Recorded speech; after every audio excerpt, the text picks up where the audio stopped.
Bueno, hola a todos. En esta clase vamos a trabajar un poco sobre la arquitectura de la gramática, es decir, cómo es el funcionamiento, la organización de la gramática, según un modelo particular, que es el de la gramática generativa y el del programa minimalista, según trabajos de Chomsky a partir de 1993.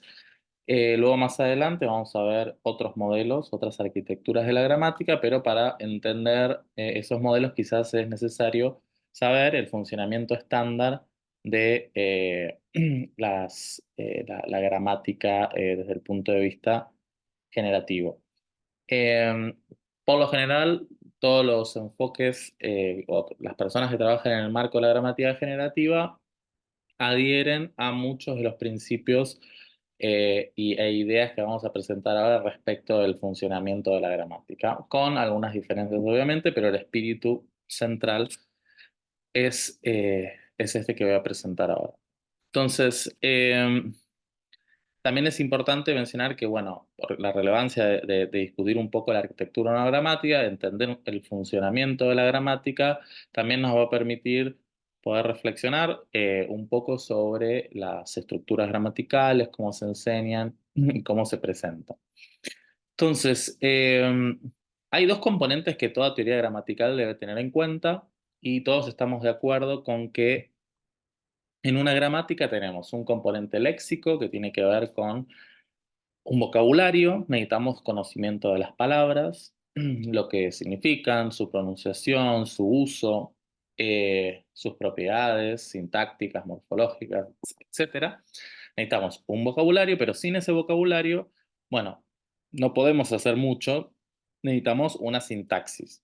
Una sintaxis o mecanismos de combinación que permitan unir esos ítems léxicos para formar estructuras gramaticales. La sintaxis sería como esa máquina que permite eh, transformar la materia prima que uno mete en la máquina, que sería el léxico, unificarla y tener como resultado una estructura gramatical eh, bien producida, ¿no? También se usa a veces la metáfora de la pared, ¿no? Que, bueno, la sintaxis es como ese cemento que une los ladrillos, el léxico, para formar una pared, o como una especie de pegamento, ¿no? Que une al léxico y genera oraciones gramaticales con una sintaxis específica. Entonces necesitamos, cuando uno sabe una lengua, necesitamos saber el léxico, el vocabulario y también necesitamos saber la sintaxis. En la arquitectura de la gramática de Chomsky, trabajos subsiguientes, ahí creo que no se ve, pero eh, de 1993 y trabajos subsiguientes, bueno, se presenta eh, una arquitectura de forma de Y invertida, ahora vamos a ver por qué. Esta arquitectura difiere de la arquitectura de otros modelos, donde antes, por ejemplo, se hablaba de estructura profunda, estructura superficial. No nos vamos a detener en los motivos por los cuales esos niveles desaparecen, pero están en la bibliografía si les interesa un poco de la historia. Entonces, el primer componente que vamos a tener es el léxico. Este lexicón es un conjunto de palabras, ¿no? De ítems léxicos, este vocabulario que tienen los hablantes. Técnicamente se trataría de lexemas eh, y de ítems léxicos, muchos de los cuales pueden ser, que sean ítems léxicos no quiere decir que sean categorías léxicas, también tenemos categorías funcionales. Los ítems léxicos incluyen categorías funcionales y categorías léxicas que se seleccionan para poder producir oraciones. Entonces, tendríamos una especie de diccionario mental donde estarían listadas las palabras de las lenguas que conocemos. Quizás hay distintos lexicones, bueno, hay distintas hipótesis, pero supongamos que yo soy hablante de español, entonces tengo un diccionario mental con las palabras de español que yo conozco. Y eh, sería como una especie de repositorio susuriano de significados y significantes que uno tendría almacenado en el cerebro, ¿no? Obviamente, este lexicón es finito. Entonces, uno para producir una oración necesita seleccionar la operación, a partir de la operación selección, seleccionar los ítems léxicos, ¿no? Y constituir un listado léxico y una numeración, que va a ser la cantidad de veces en las que va a ocurrir ese ítem léxico, ¿no? Entonces, ahí tendríamos, por ejemplo, si uno quisiera producir la oración María compró el pastel de chocolate austríaco, bueno, uno seleccionaría esos ítems léxicos y tendría un listado con una numeración específica. Según esta perspectiva, el léxico es muy rico. Está compuesto por ítems léxicos que están altamente especificados y que contienen información de diversa índole. Por ejemplo, que eh, el significado de comprar, tomamos el predicado comprar, bueno, ¿qué significa? Que requiere un agente y un tema, esa sería su estructura temática, también su estructura argumental, que requiere dos argumentos, no compra algo, aspectos relativos a la pronunciación, también al uso, al registro, bueno, todo el conocimiento léxico que una persona tiene sobre estas palabras, bueno, estaría almacenado en el léxico desde esta perspectiva. ¿Ok? Eh, una cuestión interesante es el rol que cumple la morfología, ¿no? Eh, Según el tratamiento estándar, eh, hay, digamos, la morfología a veces puede ser un componente preléxico, ¿no? Según la hipótesis lexicalista fuerte, todas estas flexiones, como compró, la O de compró, ¿no? Del tiempo verbal y la concordancia, bueno, y todos estos morfemas que tienen que ver con las, los morfemas flexivos, tendrían lugar en un componente preléxico. ¿Ok? Esa es la hipótesis lexicalista fuerte, y la débil implicaría que, bueno, esos morfemas y todas estas operaciones de concordancia tendrían lugar en la sintaxis, ¿no? Pero bueno, está el debate de dónde ocurren las operaciones morfológicas, si en el léxico o en la sintaxis, y bueno, depende eso del autor que uno siga y, bueno, y de la posición que uno adopte como investigador, ¿no? Hay argumentos en contra y a favor de cada una, pero hoy en día quizás la hipótesis preponderante es la hipótesis lexicalista débil, ¿no? De que la concordancia sucede en el componente sintáctico, en un componente preléxico. También hay distintas versiones sobre el léxico. Hay léxicos dinámicos. Para algunos autores, en el léxico pueden ocurrir operaciones que alteran la estructura argumental y alteran las estructuras eh, que están presentes en el léxico, en el diccionario. Por ejemplo, la postura de Levin y Rappaport, y después tenemos otras donde tenemos un léxico más estático, donde estas cuestiones, estas operaciones no tienen lugar, ¿no? Esos son debates que hay en la bibliografía respecto del léxico, ¿no? Bueno, pero lo importante es que el léxico estaría compuesto por un gran conjunto eh, de, de ítems de vocabulario, y estos ítems léxicos estarían altamente especificados con mucha información morfológica, semántica, sintáctica, fonológica, pragmática, etc. Entonces, una vez que tenemos nuestro lexicón, hacemos la selección, seleccionamos las palabras y luego el sistema computacional, que es el segundo componente, va a encargarse de combinar estas palabras para generar estructuras sintácticas. La forma de representación en la gramática generativa para representar estas operaciones del sistema computacional son los árboles sintácticos, los árboles, los diagramas arbóreos, los arbolitos, y lo que tenemos que tener en cuenta es que este sistema computacional opera a partir de una operación crucial que es eh, el ensamble o merge en inglés. ¿Ok? Entonces, ¿qué es el ensamble? El ensamble es combinar dos elementos, A y B, y formar una unidad más grande. ¿Ok? Que esa unidad va a contener A y B. Entonces sería como tener un ejemplo porteño céntrico. El conurbano y la capital federal se unifican y forman una estructura más grande que es el AMBA. ¿Ok? El área metropolitana, creo, de Buenos Aires. Entonces, en este caso lo que tendríamos que hacer es, si uno quisiera producir la oración María compra el pastel de chocolate austríaco, deberías, bueno, seleccionar esos ítems, tener un listado, la numeración y luego combinarlos, ¿no? Por lo general, la derivación comienza con el predicado, compró. La operación de ensamble se representa con esas dos ramitas que van a ver ahora, y formamos una estructura más grande en la que se combina, bueno, el pastel de chocolate austríaco. No nos vamos a meter en esa estructura interna. A veces se dibuja un triangulito para indicar que, bueno, hay una estructura más grande, y no nos vamos a focalizar en lo que pasa ahí. Ese sería el argumento interno del verbo comprar, el complemento directo, en adyacencia al lado, ¿no? Y al mismo tiempo incluiríamos el argumento externo, que sería María, ¿no? María sería el argumento externo de este verbo transitivo que se interpretaría como el agente. Tendríamos ahí un sintagma verbal con un núcleo, que es el que está en color rosa, el verbo, y su complemento. Y el argumento externo en una posición más periférica que en la gramática generativa se llama especificador.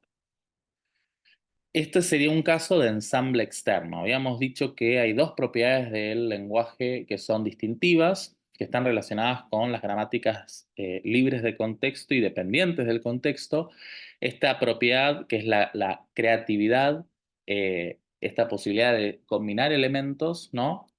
Ad infinitum, recursivamente, tenía que ver con las gramáticas eh, dependientes libres de contexto y se ilustra, digamos, la operación que da cuenta de la creatividad lingüística es el ensamble. Pero el ensamble externo, ¿qué significa ensamble externo? Significa que yo tomo palabras del léxico y las combino para formar estructuras jerárquicamente estructuradas. ¿Ok? En este caso tendríamos, bueno, la semántica temática, ¿no? Con el predicado, sus argumentos y los elementos que constituyen el corazón o el núcleo léxico y semántico del enunciado, ¿no? Los elementos más importantes semánticamente. Entonces, se llama ensamble externo porque combino cosas que no tengo. Combino elementos que tomo del léxico y que no están presentes en la derivación.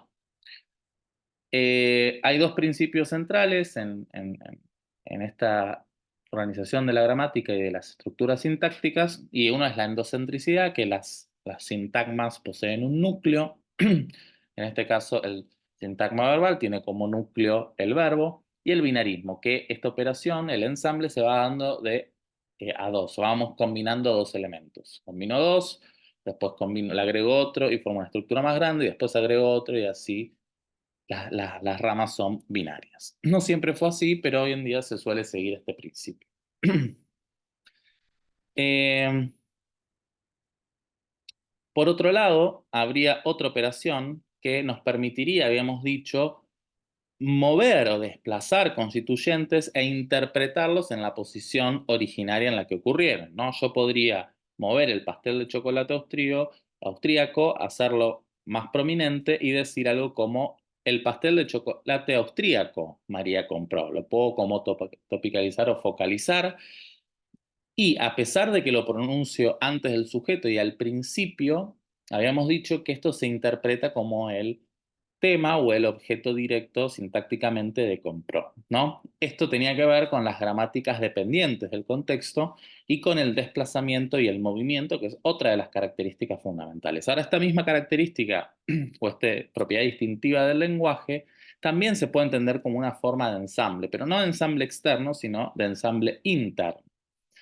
El ensamble interno combinaría dos elementos para formar una estructura más grande, pero con elementos que ya son parte de la derivación, por eso es interno. No tomo del lexicón palabras nuevas, sino que utilizo palabras que ya tengo en la derivación. ¿Ok? Esto daría cuenta, por ejemplo, de la semántica discursiva, de esta topicalización o focalización que estamos haciendo al desplazar el constituyente a la periferia o a la parte, digamos, inicial de la oración, ¿no? En términos lineales. Entonces, tanto el desplazamiento como la creatividad, o la infinitud discreta, o la recursividad, se pueden explicar a partir del ensamble. El desplazamiento a partir del ensamble interno y la creatividad a partir del ensamble externo. ¿Qué sería el ensamble entonces? Como dijimos, es tomar A y B y formar una estructura más grande. Alfa, beta, y tenemos gamma. Sería como un triangulito, se pueden usar distintas metáforas, ¿no? O cajitas. En un libro de Adger se usan cajitas. Entonces tengo drink wine y le agrego I y formo una cajota más grande donde están contenidas esas estructuras. O también este coliflor, especie de brócoli o coliflor que se llama romanesco, creo que también muestra esto de que bueno, uno va agregando recursivamente y formando, ¿no? Como triangulitos y estructuras que contienen a las otras y que son como distintas cajitas. Bueno, es una forma de representar la recursividad o este ensamble, ¿no? Que voy combinando elementos y formando estructuras mayores. Acá tiene una foto de Chomsky, ese es Chomsky, y al lado está Maurice Halley, que falleció hace poquito y que, bueno, es uno de los fundadores de la morfología distribuida, lo que vamos a ver más adelante, y muestra la recursividad en una imagen donde tienen a Chomsky y Halley en el mismo lugar donde están actualmente. Bueno, en esa la última foto, sosteniendo una foto de la foto y la foto de la foto, y uno podría seguir haciendo eso también ad infinitum, al igual que sucede con la recursividad o con la gramática y el ensamble. Uno podría seguir ensamblando foto de la foto. Entonces, hablamos de un lexicón donde seleccionamos los ítems léxicos, se combinan a partir de un sistema computacional que genera estructuras sintácticas y ahora debemos transferir estas estructuras sintácticas a dos interfaces. La primera interfaz, que sería como algo que conecta, con lo que conecta la sintaxis, es la forma lógica, la FL o LF, Logical Form en inglés. ¿Okay? La forma lógica se va a encargar de transformar esa estructura sintáctica en una representación semántica, ¿no? Del significado de esa estructura. Tendría que ver con la composicionalidad, qué significados surgen a partir de la estructura sintáctica y de cómo se combinaron los sintagmas. Y esta representación semántica interactuaría con sistemas de pensamiento o nuestros sistemas conceptuales intencionales, ¿no? Eh, no, sería, serían sistemas que, bueno, se encargan de la planificación, de la organización, de las inferencias, etc. Entonces, la estructura sintáctica se debe interpretar y la forma lógica se encargaría de eso y de transformar esa estructura en una representación semántica, ¿no? Entonces, es importante rescatar esta idea de que la sintaxis determina la semántica del enunciado. No sé si se habrán dado cuenta, pero el pastel de chocolate austríaco es ambiguo, es una oración ambigua, y dependiendo de la estructura sintáctica que genere nuestro sistema computacional, bueno, va a haber distintas interpretaciones en la forma lógica. Entonces, una posibilidad es que el pastel de chocolate sea austríaco, todo el pastel de chocolate sea austríaco y austríaco el adjetivo modifique a todo el sintagma nominal, o que el chocolate sea austríaco y que austríaco modifique a chocolate dentro de este sintagma preposicional, ¿no? Bueno, aquí tenemos dos estructuras sintácticas distintas y la forma lógica va a leer la estructura sintáctica correspondiente para poder arribar al significado correcto. ¿Ok? Entonces, esto ilustra a la perfección lo que se llama el principio de composicionalidad de Frege, que establece que el significado de una expresión está determinado por la estructura, que está representada en este caso con árboles, se puede hacer con corchetes, con cajitas, con flechitas, circulitos, este es simple un sistema de representación, y el significado de cada uno de los ítems léxicos, ¿no? Y de los constituyentes. Entonces, por eso hablamos de semántica composicional. La semántica composicional estaría más relacionada con la forma lógica, porque es esa semántica que surge a partir de la interpretación o de la lectura de la sintaxis genera. Mientras que la semántica léxica estaría más relacionada con el lexicón, con ese primer componente, las relaciones internas que hay ahí, de sinonimia, antonimia, los significados de los ítems léxicos, etc. Hay dos tipos de semántica, una composicional, que es más relacionada con esto, con la sintaxis, y una léxica. Entonces, hoy en día algunos autores, como Bosque y Gutiérrez Rejas, nunca me sale pronunciar ese apellido, eh, proponen que la sintaxis es esa parte de la gramática que estudia la forma en que se combinan las palabras, la sintaxis, y los significados a los que dan lugar esas combinaciones, incluyendo aspectos semánticos de la semántica composicional a esta definición de la sintaxis. ¿Okay? Lo cual es interesante porque tiene en cuenta el significado y ese es otro de los desafíos que hay en la enseñanza de lenguas, que es la ausencia del significado, que el significado brilla por su ausencia y los alumnos, por lo general, solamente tienen que analizar y clasificar segmentos sin prestarle mucha atención al contenido y lo que se quiere decir, ¿no? Mendivil giró, en este sentido, en un texto de 2017, indica que La apuesta chomskiana es la de exprimir al máximo la sintaxis para poder explicar algo de la semántica. ¿Okay? Es decir, es un programa de reducción de la semántica que es difusa e intuitiva a la sintaxis, que es en esencia discreta y formal. Entonces, en esto que mostramos, la sintaxis es algo finito, hay un conjunto de reglas de posibles combinaciones que uno puede aplicar, pero la semántica es infinita. Los significados y las estructuras asociadas a un significado específico son infinitas, ¿no? Entonces, la sintaxis nos permite, esta sintaxis finita a partir de reglas que uno tiene que estudiar, nos permite poder dar cuenta de la multiplicidad y la infinitud de significados que pueden surgir con las estructuras sintácticas, ¿no? Tanto el léxico como la sintaxis son finitos y son las estructuras sintácticas, las oraciones, los enunciados, los que son infinitos. ¿Okay? Entonces, la sintaxis es un sistema computacional irrestricto que permite construir múltiples e infinitos significados y lo hace mecánicamente, ¿no? Según esta perspectiva, en esta arquitectura de la gramática. Nos queda la otra interfaz, que es la interfaz de la forma fonética, que tiene que ver con la externalización. Tenemos el significado por un lado, bueno, ahora necesitamos la fonología y la fonética, la externalización de estas estructuras sintácticas. Esto se llama la Phonetic Form o PF y va a encargarse de transformar la estructura sintáctica en una representación fonética. Esta interfaz interactúa con los sistemas motrices o de articulación y percepción, ya sean las manos, la cara, los ojos, en el caso de las lenguas de señas, o bueno, los órganos de fonación, los pulmones, las cuerdas vocales, etcétera, en las lenguas orales, ¿no?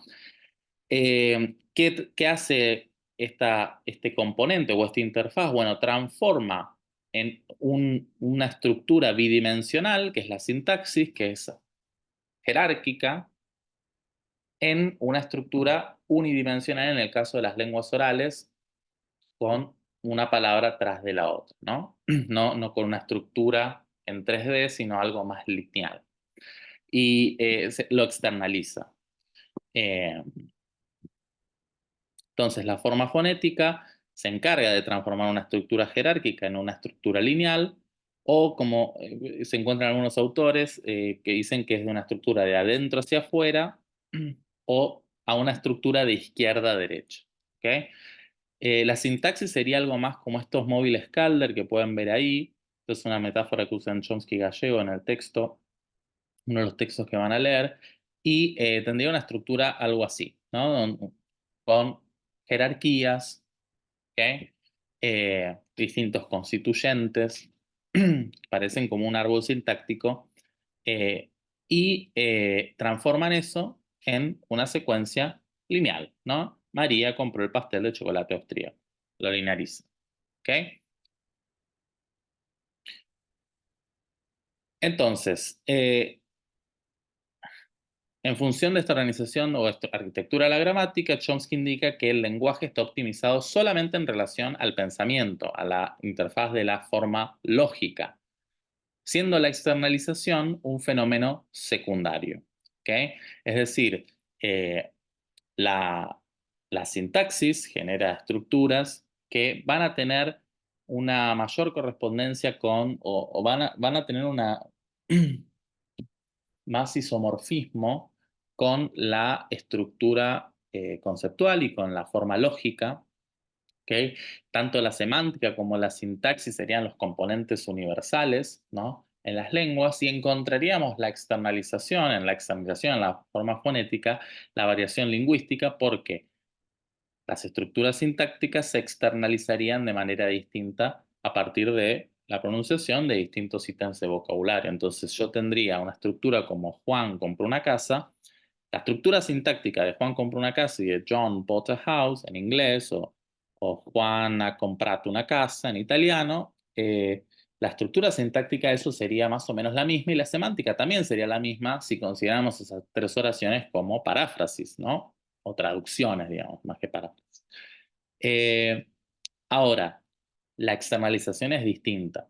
¿no? Y la externalización es lo que quizás está más en contacto con el ambiente, ¿no? Al igual que el léxico, que interactúa mucho con la cultura, ¿no? Y con la historia, y va habiendo pequeños cambios a veces en la pronunciación, en cómo uno pronuncia algo, en cómo se analizan a veces ciertas palabras, especialmente en la interpretación, y así poco a poco se va dando el cambio lingüístico. Hay un capítulo muy interesante de Mendivil Giró, en un texto de 2023, creo, sobre didáctica lingüística y de las aplicaciones de la lingüística.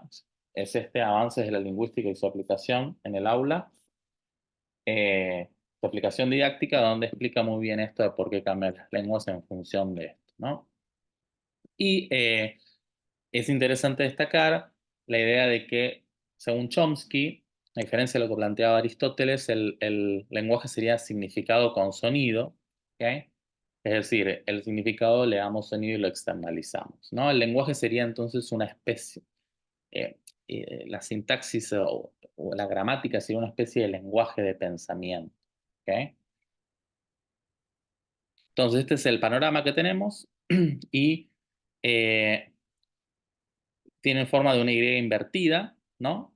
Con el componente léxico aquí, arriba, luego la sintaxis acá y luego las dos interfaces. También tienen acá una representación de un texto de Gallego donde, bueno, tienen a Chomsky llevando ahí los sintagmas de la sintaxis y teniendo este peaje con la forma fonética y la semántica. ¿Okay? Entonces hay tres componentes: un sistema computacional que construye oraciones estructuradas jerárquicamente con interpretaciones sistemáticas en las interfaces, especialmente en la interfaz de la forma lógica; un sistema sensoriomotriz que externaliza el lenguaje; y un sistema conceptual para la inferencia, la interpretación, la planificación, la organización de la acción, lo que se conoce como pensamiento.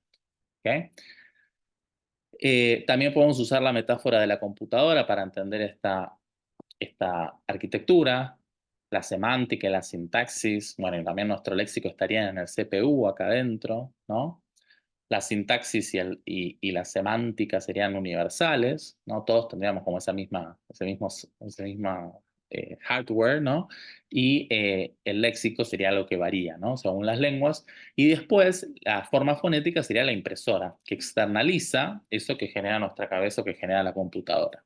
En el caso de las lenguas orales, la impresión sería más lineal, más como esta impresora, y en el caso de las lenguas de señas es un poco más tridimensional, como una impresora 3D. Eh, una pregunta interesante que se plantean los Chomsky, Hauser and Fitch es: ¿qué es el lenguaje específicamente? ¿Qué es lo que nos hace distintos? Y ellos plantean que el único componente que no se puede encontrar en otras especies, esto lleva a un debate muy interesante con Jackendorf y Pinker respecto de qué es el lenguaje o lo que nos hace distintos del resto, eh, en términos lingüísticos, algo que ninguna otra especie tiene y que solo se puede observar en el lenguaje humano. Y según Chomsky, Hauser and Fitch, es el sistema computacional, la sintaxis, el ensamble, la creatividad, el desplazamiento. Esos son los rasgos que nos distinguen de otras especies. Poseen sistemas de comunicación quizás, pero que no poseen la productividad y la creatividad del sistema computacional. Por eso el enfoque o la propuesta chomskiana es sintactocéntrica. Ya desde el principio, con estructuras sintácticas se puede ver claramente esta tendencia. Observan los autores que la forma fonética o la PF se puede encontrar en otras especies pueden interpretar o entender sonidos o producir incluso sonidos, los loros, ciertas aves, y que los sistemas motrices ya existían antes del desarrollo del lenguaje y tienen otras funciones quizás más importantes para la supervivencia, como ser la digestión, la respiración, etc. En cuanto a los sistemas de pensamiento, también se encuentran presentes en otras especies y también existían, es algo mucho más viejo en términos evolutivos, cuando se lo compara con el lenguaje humano, que aproximadamente surge, según los autores van cambiando, no se puede determinar a ciencia exacta cuándo se origina el lenguaje, pero más o menos son 100.000 años atrás, ¿ok? Supuestamente en el este de África, eh, en Kenia. Entonces, el sistema computacional sería aquello que ninguna otra especie posee y que no se puede encontrar en otros sistemas cognitivos. ¿Okay? Según Chomsky, Hauser y Fitch, está abierto a debate. Entonces, para resumir, hay un procedimiento generativo, la sintaxis, que manipula unidades atómicas, el léxico, y genera expresiones lingüísticas que son, en el sentido saussuriano, pares de sonido, de significantes y de significados, fonología y la semántica. La sintaxis es generativa, creativa y determina los procesos semánticos y fonológicos. Dijimos que la estructura o, la estructura sintáctica va a determinar el significado, según el principio de composicionalidad de Frege, y en el caso de la fonología, bueno, si por ejemplo nuestra sintaxis produce una oración, que es una pregunta, bueno, la fonología va a leer eso con una entonación específica y los patrones de acentuación van a variar. Bueno, la sintaxis le da órdenes a la semántica y a la fonología y no viceversa, ¿no?